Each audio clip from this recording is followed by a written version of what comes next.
Okay. So ada kawan awak lain tak masuk, tak apa, cikgu teruskan lah. So dah lambat dan dekat setengah-setengah dah. Okay, minggu lepas kita dah suara. Okay. So minggu lepas cikgu dah bincangkan yang ni, okay. Ciri-ciri darah, okay. Sel-sel darah.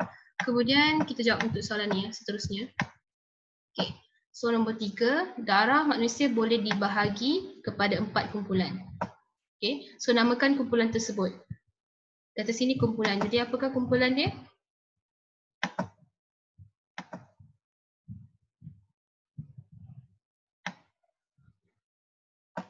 Kumpulan jenis darah. Kumpulan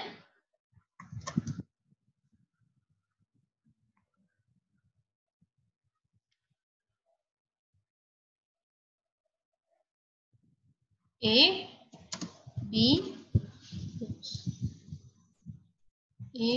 B, ya, A, B dan juga O. A,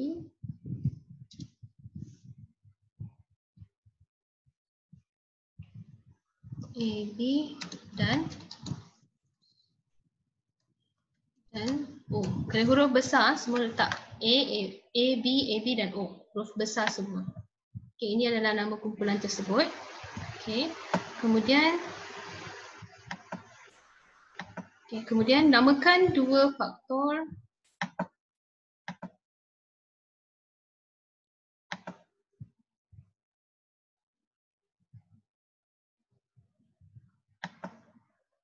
ya. Kemudian namakan 2 faktor yang menentukan kumpulan darah manusia. Macam mana kita boleh tentukan dia darah A ke, darah B ke ataupun darah ABO? Apa 2 faktor tu yang kita tengok?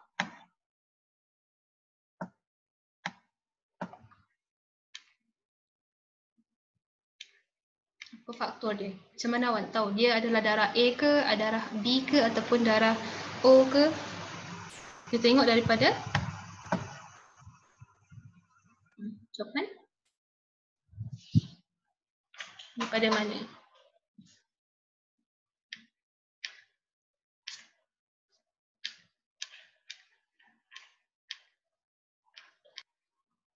Tahu? 2 faktor dia, iaitu antigen dan juga antibody. Okay, antigen kita nampak daripada mana? Dekat permukaan sel. Manakala antibody dalam plasma darah tu. Okay, so kena ingat macam mana kita nak tahu orang tu darah jenis apa. Okay, satu awak tengok daripada antigen. Antigen yang berada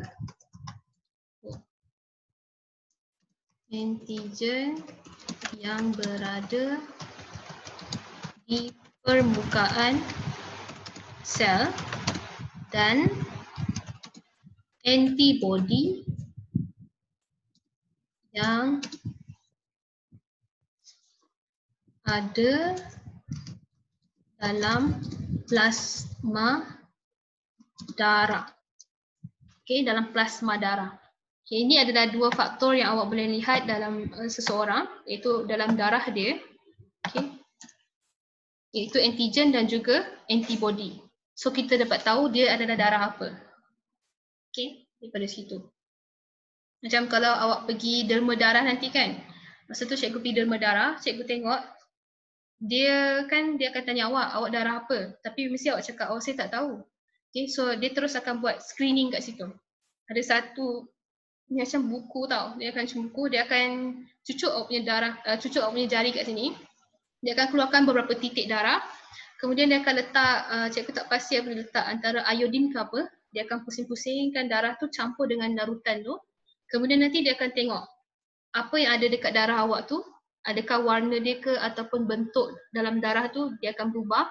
So daripada situ dia boleh tahu awak darah apa. Sebab dia dah ada punya orang cakap list.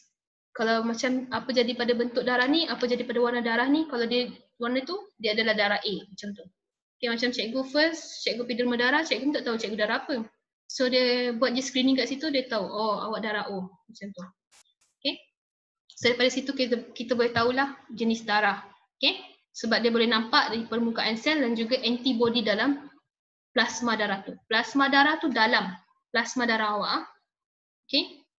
So kemudian nombor 4, okay, pemindahan darah boleh dilakukan bagi menyelamatkan nyawa seseorang.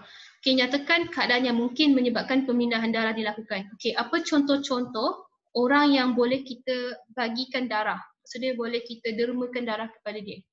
Contoh dia, condition, nampak tak? Dia kata sini keadaan dia. So keadaan macam mana? Takkanlah suka-suka. Nampak orang tu, saya nak bagi darah kat dia lah. Macam tu. Mesti ada keadaan orang tu. Iaitu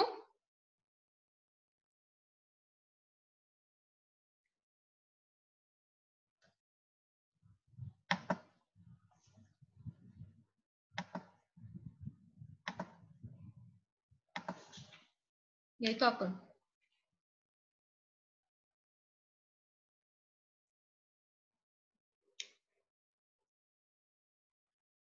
Apa sebab orang tu boleh kita dermakan darah? Biasanya berlaku kat hospital kan? So orang tu apa? Satu disebabkan oleh satu. Oleh?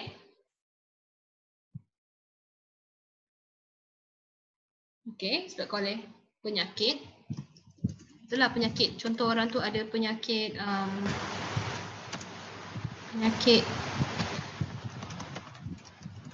penyakit yang kurang darah dia. So dia kena dermakan darah dia. Ni contoh apa? Cikgu lupa lah. Fikir, okey, penyakit ada satu jenis penyakit yang kita kena dapatkan darah orang baru kita akan sihat, sembuh. Okey, dia adalah penyakit. Okay, ataupun disebabkan oleh orang yang mengalami kemalangan jalan raya. Okey.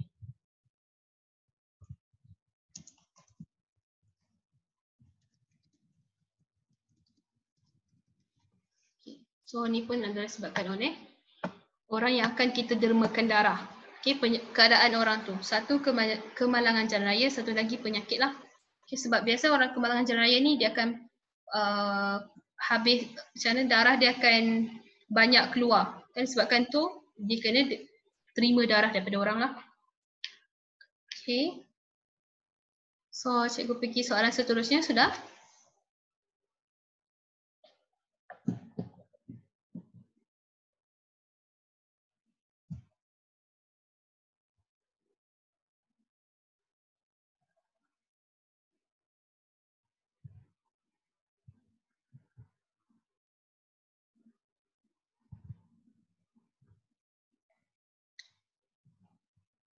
Okay, so tak ada siapa jawab, cikgu teruskan soalan lah.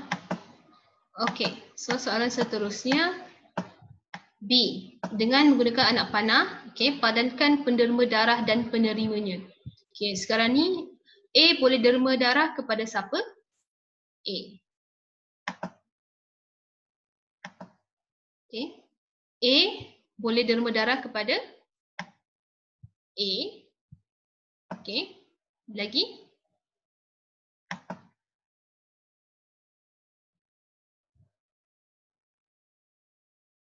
Sembada tu ada lagi? AB.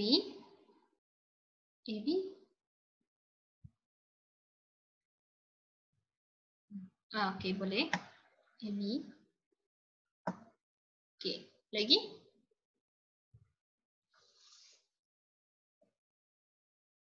Ada lagi? Itu saja. Okay. A dia boleh derma darah kepada A dan juga AB. Okay, betul. Okay. A boleh derma darah kepada AB. Okay, tak apa.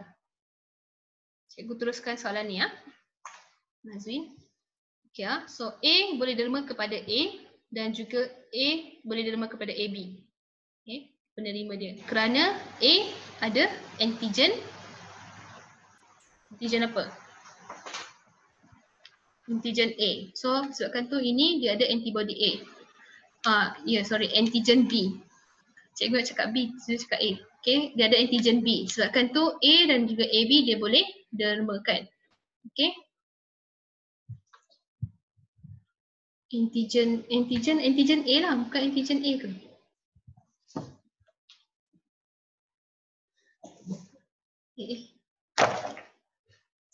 Antibody, anti-B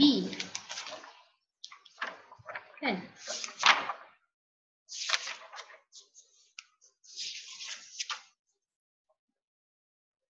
Ya, antigen A. Antigen A, betul, antigen A lah. Okay, so antibody, anti-B. Anti-B, maksudnya kalau awak nak ingat dia A kan, so antigen dia adalah A. Kalau antibody dia B. Dia anti dengan B. Okay, macam tu. So disebabkan tu dia boleh diderma kepada A dan juga AB. Antigen tu maksud dia macam cikgu kata kan, ingat balik, antigen adalah IC dia, identity dia. Macam kita kan, awak macam mana orang nak tahu awak pakai IC. Oh ni IC saya. Awak dapat tahu ini adalah diri awak. So antigen tu umpama dia ada dekat dia punya permukaan sel. Jadi kalau orang lain nampak darah tu, contohlah darah lain nampak darah tu, oh tu darah A, oh tu darah B. Sebab dekat permukaan dia dah ada antigen tu. Okay, macam tu. Yelah, sebab darah awak tengok semua bentuk dia sama. Macam mana kita nak tahu diorang jenis apa? So diorang akan ada identiti diorang dekat permukaan diorang, iaitu antigen. Antibody pula untuk lindungi diorang daripada salah pasangan B ke AB ke macam tu. Okay, itu antibody lah. Okay. So untuk B pula, B adalah B, dia boleh terima pada B dan juga AB juga. Okay, dia boleh derma darah kepada AB. So B dengan AB boleh terima darah B. Okay, kemudian AB dia hanya boleh derma kepada siapa? Ya, dia hanya boleh derma kepada AB sahaja. Kerana dia ada antibody A dan juga B. Disebabkan tu dia tak boleh derma darah kepada A, dia tak boleh derma darah kepada B. Kerana dia ada dua-dua antibody tu, anti-A dan juga anti-B. Dia hanya boleh derma kepada AB sahaja. Manakala O disebabkan dia adalah penderma universal. Betul ke penderma universal? Kita panggil sini. Okey. Universal kan? Betul tak nama dia?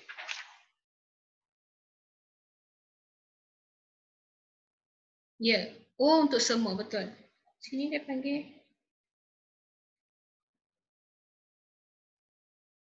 Okay. Contoh dalam bahasa Inggeris dia panggil sebagai universal. Maksudnya dia boleh derma semua.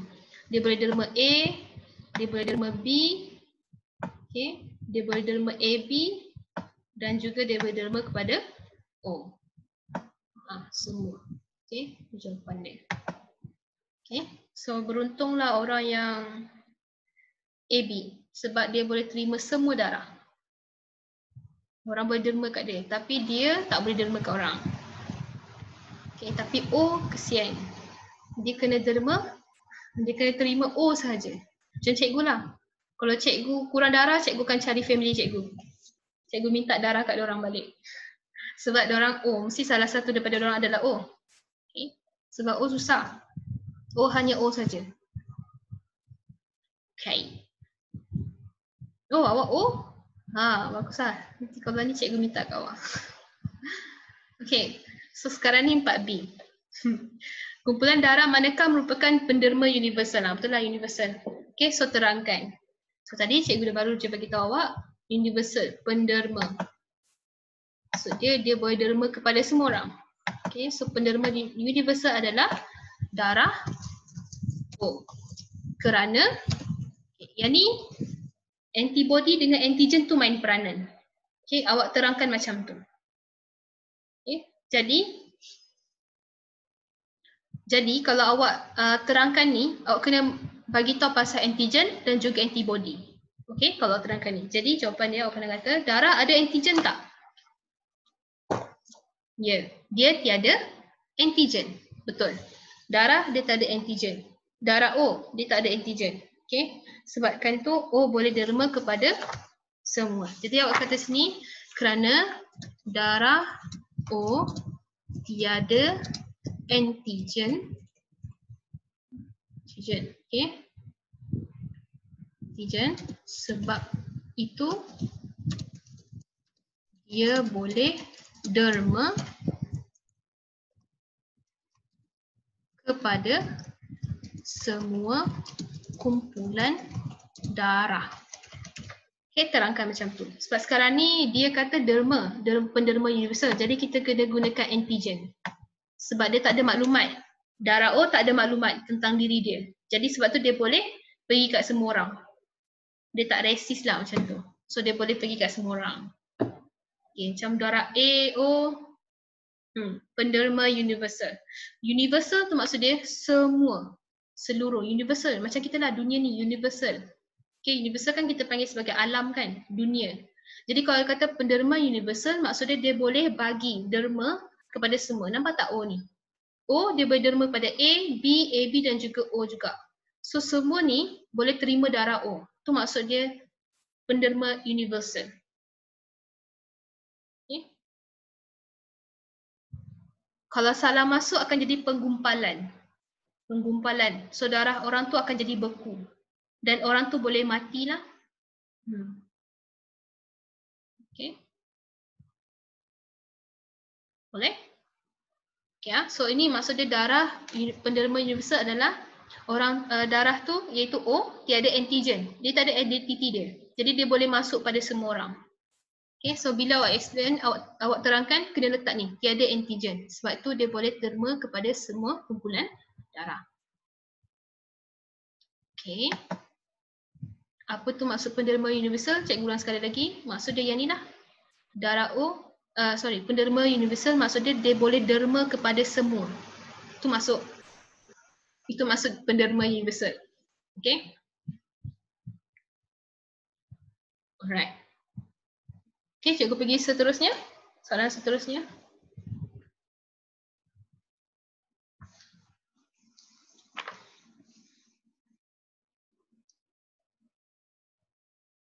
Okay, soalan seterusnya. Dan cikgu ulang. Soalan seterusnya pula. Okay. Kumpulan darah manakah merupakan penerima universal? Penerima universal maksudnya dia boleh terima semua darah. Itu maksud dia penerima universal. So, siapa? Dia adalah darah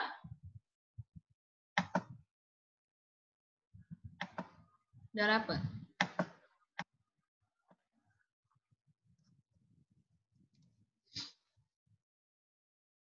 Penerima. Dia terima.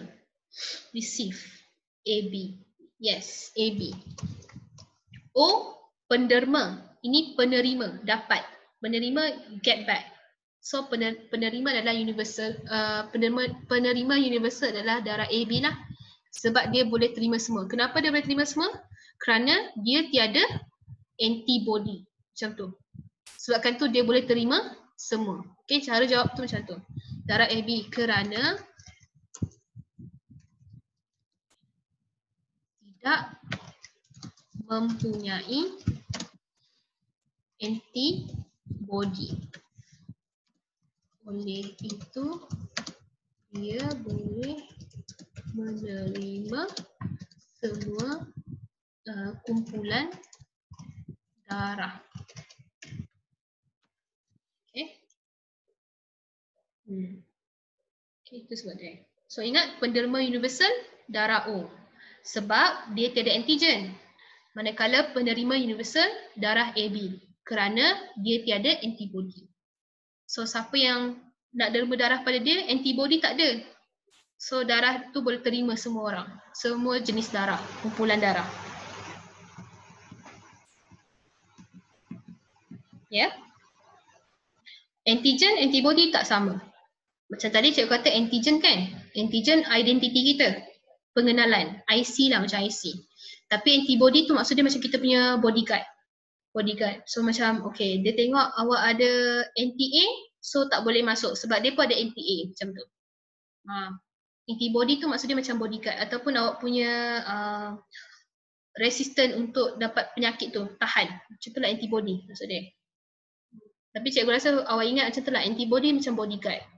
So orang yang ada anti dia, contoh cikgu O, contohlah cikgu A, awak adalah B. Okay. So contoh cikgu nak derma pada B, awak lah. awak B. Tapi awak ada anti A. Awak anti dengan cikgu. So buat apa cikgu nak kawan dengan awak? Macam tu lah. So maksudnya antibody lah. Tu antibody B. Siapa yang B, dia ada antibody A. So dia anti dengan A. So cikgu tak boleh derma darah pada dia. Itu maksud antibody. Okay, anti lah, anti. Dia tak suka. Contoh. Itu antibody. So awak ingat antigen, IC. Pengenalan awak. Ataupun antibody pula bodyguard. Bodyguard awak. Macam tu. Okay. Cikgu harap korang faham antigen dengan antibody. Awak guna macam tu je. Cikgu dulu pun ingat macam tu je. Alright. So cikgu teruskan.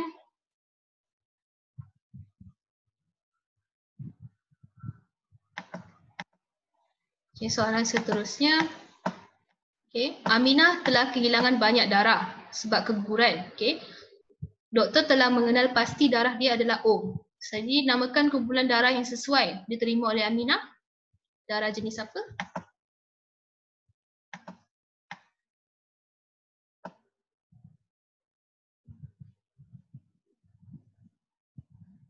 Terima. Dia nak terima darah. Daripada siapa? Daripada darah jenis. Tadi O adalah penderma universal. Tapi walaupun dia penderma universal, tapi dia tak boleh terima semua darah. Dia hanya boleh terima daripada O sahaja. Okey? Ya, dia boleh terima daripada O sahaja. Okey? Boleh faham?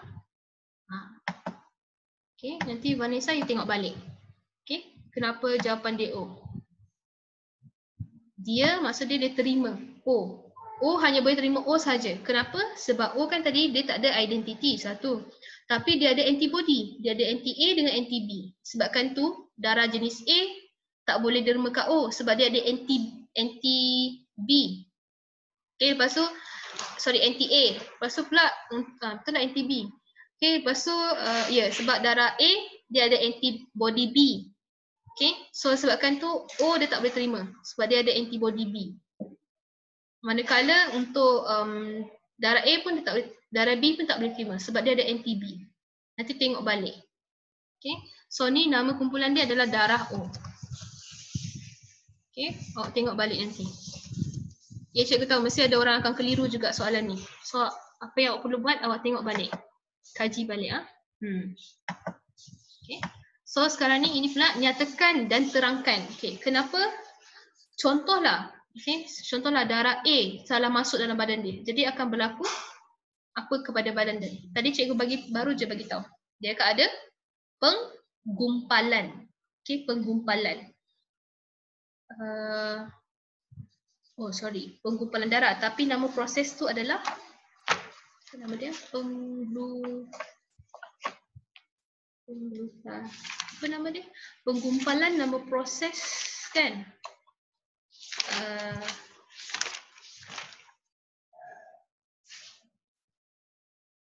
Penggumpalan ni. Mana nama dia penggumpalan? Okey, betul lah. Penggumpalan. Maksud dia darah tu bergumpal. Dia tak berterima kan? Okey, so orang tu akan terlakukan penggumpalan. Okay.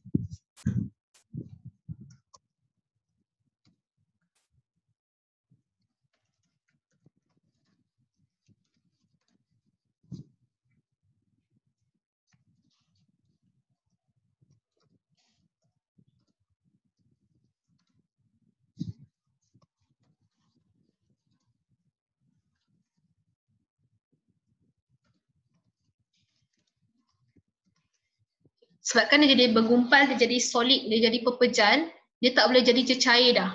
So kurang oksigen akan diserap dan juga nutrien. Lama-lama orang tu boleh mati. Okay, sebabkan itu. Sebab darah tu bergumpal jadi pepejal. Okay, biasanya darah kan cecair. Tapi sebabkan salah bagi darah, okay, orang tu akan mengalami penggumpalan darah. Itu darah tu akan jadi pepejal, dalam bentuk pepejal. Okay, so habis untuk darah. So setakat ni kalau ada orang yang masih lagi, bila jawab ni kan, adalah awak nampak jawapan awak lain pada cikgu, maksud dia yang ni awak kena take note. Awak kena belajar balik, tengok balik kenapa salah. Okay, kalau betul tu, awak kena ingat balik. Okay. Cikgu pergi soalan seterusnya. Boleh faham Ini setakat ni sampai darah saja. So kita akan pergi soalan yang lain pula. Boleh? Cikgu teruskan.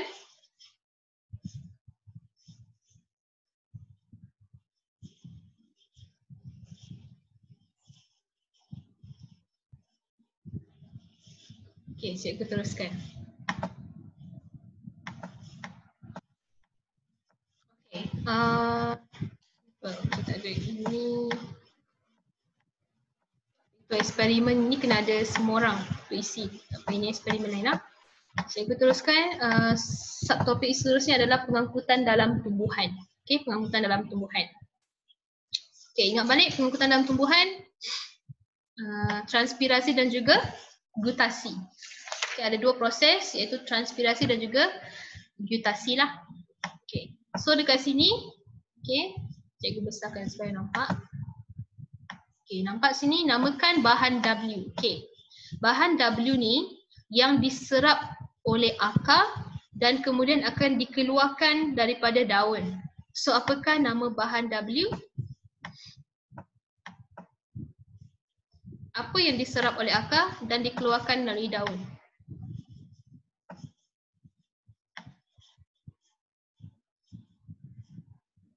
Apa dia? Siapa bagi tahu cikgu?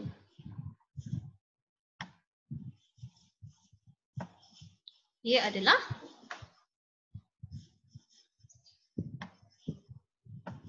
air. Okey. Air.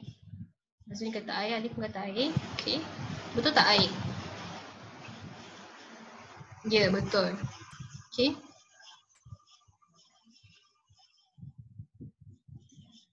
Air. Boleh tak cikgu kata oksigen kat sini?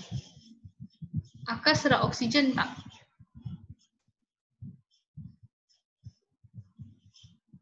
Tak.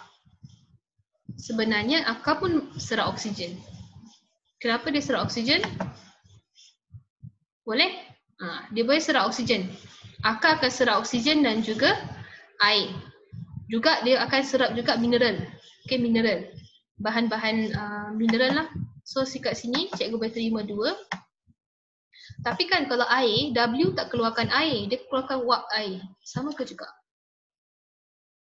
Cikgu tengah fikir. Sebab kan keadaan air adalah cecair, betul? Tapi kalau W, dia tak keluarkan air, dia keluarkan wap air. Dia bentuk macam gas cecair. Jadi kan kat sini, jawapan dia kata oksigen. Tapi cikgu rasa boleh kata air juga kot. Air. Atau boleh kata oksigen. Nanti cikgu tengok balik. Okay? Tapi kalau cikgu lah, cikgu terima jawapan oksigen. Sebab akar pun akan serap oksigen juga.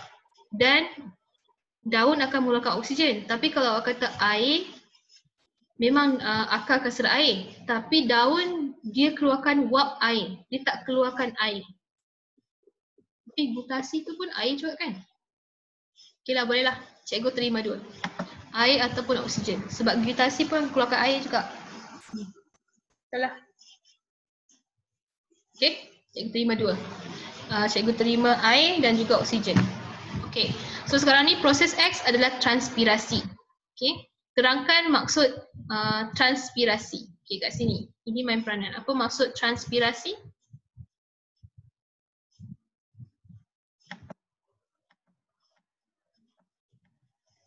Siapa boleh tahu cikgu? Transpirasi tu apa? Okay. Cara dia awak kena bagi tahu macam mana proses tu. Apa yang dia akan angkut. So tu maksud transpirasi. Jadi transpirasi adalah transpirasi. Ingat balik transpirasi? Cara bagaimana tumbuhan berrespirasi ataupun transpirasi. Dia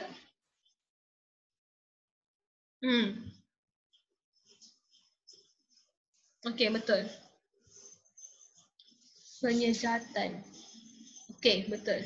So, transpirasi, okey, awak kena bagi tahu apa yang dihilang iaitu air dalam bentuk wap air. Betul, dia akan keluarkan wap air. Okey, dan pada masa yang sama dia berlaku dekat mana? Dekat kena letakkan tu juga. Dekat mana dia berlaku transpirasi iaitu dekat stoma. Okey, dekat stoma. stoma akan buka dan akan keluarkan wap air. Okay, so dekat situ tambah nama organel yang terlibat lah. So dia kata sini proses kehilangan air. Okay, proses kehilangan, betul, Intan punya pun boleh. Sebab Intan kata situ bentuk wap air kan. Okay, tapi sini ada penambahan sikit, mak.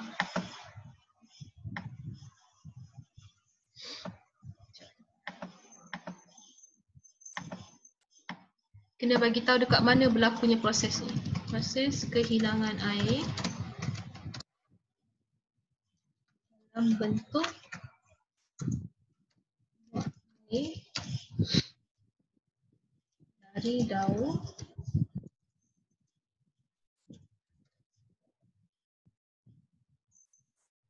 ke persekitaran melalui stoma. Okey. Kalau tadi Intan kata penyejatan kan, boleh cikgu tambah sini. Proses kehilangan air dalam bentuk wap air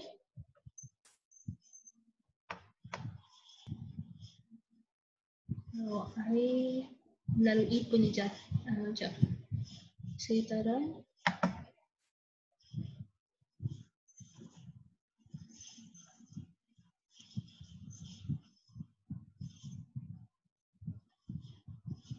saya nak tambah penyejatan lah sekejap.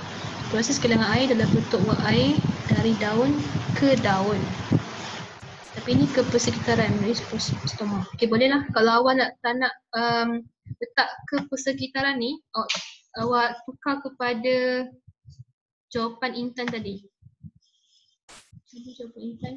Awak tengok jawapan Mazwin pun sama. Bentuk wap air ke daun dari melalui persekitaran melalui stoma. Okey, betul? Boleh? Yang ni bentuk penyejatan. Kalau awak kata secara penyejatan. Secara penyejatan. Okey, boleh. Secara penyejatan melalui stoma. Okey, boleh. Secara penyejatan melalui stoma. Okey? Itu boleh. Okey, seterusnya proses Y pula. Okey. Proses Y pula ialah penyerapan air dan garam mineral oleh akar dari tanah. Kita terangkan bagaimana proses Y berkait dengan transpirasi. Okey, yang ni kan, cikgu tarik ke atas. Okey, nampak tak proses Y ni? Okay, nanti cikgu pergi balik soalan tu. Okay. Proses Y ni adalah dekat akar, iaitu dia serap. Okay, dia menyerap satu bahan melalui proses Y dan akan jadi proses Y. So dia kata sini proses Y ialah penyerapan air dan garam mineral oleh akar dari tanah. Okay, terangkan bagaimana proses Y berkait dengan transpirasi. So macam mana daripada proses transpirasi ni, okay, pokok tu akan menyerap garam dan juga garam mineral dan juga air. Okay, so kita kena kaitkan balik dengan transpirasi. Okay, tadi transpirasi dia akan kehilangan air. Tapi proses Y dia akan serap air dan juga garam mineral. Jadi dia akan ada proses berbalik. Proses berbalik. Okay, so maksud dia kalau pokok tu dah serap banyak air, okay, so nanti daun akan keluarkan menjadi wap air. Untuk stabilkan supaya pokok tu tak terlampau banyak air. Okay, tak terlampau banyak air ataupun tak terlampau kurang air. Macam tu. Okay, so itu cara awak nak terangkan. Okay, boleh faham? Student cikgu? Awak terangkan macam tu. Okay, so jawapan dia osmosis. Osmosis tak? Ini adalah osmosis. Yalah, betul-betul osmosis. Okey, betul. Ya, yeah, pergerakan osmosis. Betul lah. Osmosis daripada satu medium yang tinggi air kepada yang rendah. Okey, betul. Osmosis lah. Okay, so jawapan dia sini yang kata proses Y menggantikan air yang hilang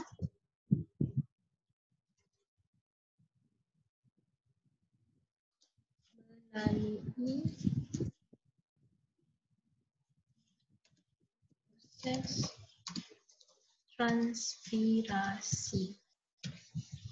Okay. Kita kata sini proses transpirasi. Bila air hilang, so Y akan menggantikan air itu melalui proses transpirasi. So proses transpirasi adalah kehilangan air. Jadi untuk menggantikan air yang hilang, proses Y akan ambil alih. So proses Y itu kita panggil sebagai proses osmosis. Ya betul. Tapi kat sini kan tak tanya awak nama dia tak cakap kan apakah nama proses Y. Jadi tak payah sebut proses osmosis. Kalau awak kata sini kan, okay. Soalan dia kata sini terangkan proses Y. Tapi awak pergi bagi tahu proses osmosis menggantikan air yang hilang melalui proses transpirasi. Jawapan dia salah dah. Kenapa tahu? Dekat sini cikgu rasa awak dapat, kalau 2 markah awak dapat 1 markah je kot. Kalau 1 markah dapat kosong. Sebab apa? Awak bagi tahu sini proses osmosis. Okey Ahmad. Okay, so ini kalau awak kata proses osmosis menggantikan air, kalau dia ada 1 markah, awak dah hilang markah kat situ.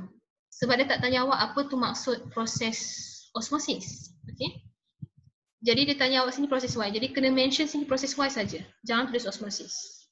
Kalau 2 markah, 1 markah je awak dapat. Boleh?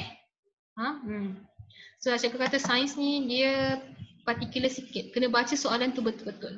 Salah jawab, maka salahlah semua jawapan. Macam matematik jugalah. Okay. Ada formula ni. Tapi cikgu rasa sains dengan matematik lagi senang lah. Matematik dah ada formula. Awak hafal formula tu, itu saja jawapan dia. Sains kena faham betul-betul. Tak faham, jawapan awak semua salah. Okay. Alright, ada 1 minit lagi.